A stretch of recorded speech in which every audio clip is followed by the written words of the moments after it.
આ તરફ મેમનગર સ્વામિનારાયણ ગુરુકુલની 19મી રથયાત્રા જ્યાં સ્વામિનારાયણના સંતોએ મુખ્યમંત્રી ભૂપેન્દ્રભાઈ પટેલનું સ્વાગત કર્યું હતું। મેયર હિતેશભાઈ બારોટ પણ આ તકે ઉપસ્થિત રહ્યા। મુખ્યમંત્રી ભૂપેન્દ્રભાઈ પટેલે ભગવાનની આરતી ઉતારી હતી। ભગવાન જગન્નાથજીના રથનો પ્રારંભ પણ કરાવ્યો હતો। મેમનગર સ્વામિનારાયણ ગુરુકુલની 19મી રથયાત્રા જ્યાં સ્વામિનારાયણના સંતોએ સીએમનું સ્વાગત કર્યું હતું અને આ તકે મેયર પણ ઉપસ્થિત રહ્યા હતા। અમદાવાદના મેયર હિતેશભાઈ બારોટ હાજર રહ્યા। મુખ્યમંત્રી ભૂપેન્દ્રભાઈ પટેલ જેમણે ભગવાનની આરતી ઉતારી હતી, ભગવાન જગન્નાથજીના રથનો પ્રારંભ કરાવ્યો હતો। સ્વામિનારાયણના સંતોએ જ્યારે સીએમનું સ્વાગત કર્યું હતું તેની આ તસવીરો છે। મુખ્યમંત્રીને અહીંયા આવકારવામાં આવ્યા હતા, તેમને સ્વાગત કરવામાં આવ્યું હતું અને ત્યારબાદ આ રથયાત્રાનો પ્રારંભ કરાવવામાં આવ્યો હતો।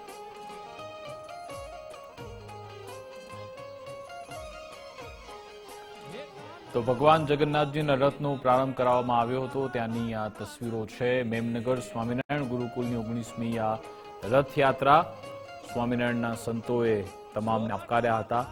રક્ષા પોટલી પણ બાંધી હતી અને અહીંયાથી પણ એક રથયાત્રાનું શરૂઆત થઈ હતી। મેયર હિતેશભાઈ બારોટ પણ એમની સાથે ઉપસ્થિત રહ્યા હતા। ભાજપના અમદાવાદના શહેર પ્રમુખ પ્રેરકભાઈ શાહ એ પણ ઉપસ્થિત રહ્યા હતા। તમામ મોટા નેતાઓ અહીંયા ઉપસ્થિત હતા અને ત્યાંની અલગ અલગ તસવીરો છે, જ્યારે સીએમએ પણ ત્યાં સૌ કોઈ આવનાર એમનું સ્વાગત કર્યું હતું અને પછી પૂજા આરતીમાં ભાગ લીધો હતો। મુખ્યમંત્રી ભૂપેન્દ્રભાઈ પટેલે ભગવાનની આરતી ઉતારી હતી, તેની આ તસવીરો। પછી ભગવાન જગન્નાથજીના રથનો પ્રારંભ કરાવ્યો હતો, રથયાત્રાની શરૂઆત અહીંયા થઈ હતી। તો મેમનગર સ્વામિનારાયણ ગુરુકુલની પણ રથયાત્રા યોજાતી હોય છે। 19મી આ રથયાત્રા તેના પ્રસ્થાન માટે પણ મુખ્યમંત્રી ભૂપેન્દ્રભાઈ પટેલ ત્યાં પહોંચ્યા હતા।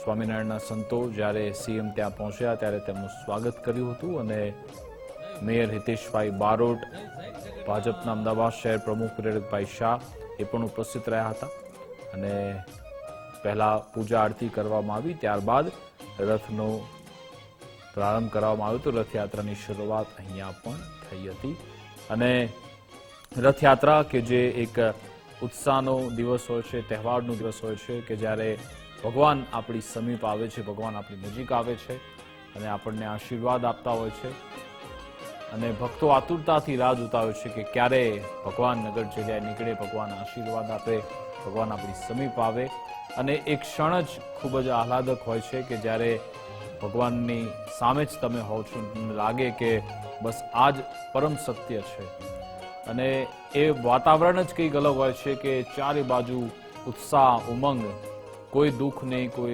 કોઈ પીડા નહીં, કોઈ કષ્ટ નહીં, ફક્ત અને ફક્ત ભગવાન આપણી સાથે છે એ જ અનુભૂતિ આપણને થતી રહેતી હોય છે અને એનો જ લાભો સૌ કોઈ ઉઠાવી રહ્યા છે। અને એવી જ એક આ રથયાત્રા મેમનગર સ્વામિનારાયણ ગુરુકુલની 19મી રથયાત્રા જેની શરૂઆત મુખ્યમંત્રી ભૂપેન્દ્રભાઈ પટેલે કરાવી હતી અને હવે અમદાવાદ જગન્નાથની જે રથયાત્રા